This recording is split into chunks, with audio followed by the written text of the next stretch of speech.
நீ பேசும் வார்த்தைகள் சேகரித்து சிறியின் அன்பே உலகராதி.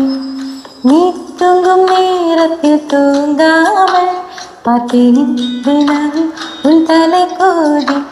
கதோரத்தில் எப்போதுமே உன் மூச்சு காற்றின் வெப்பம் சுமப்பேன். கையோ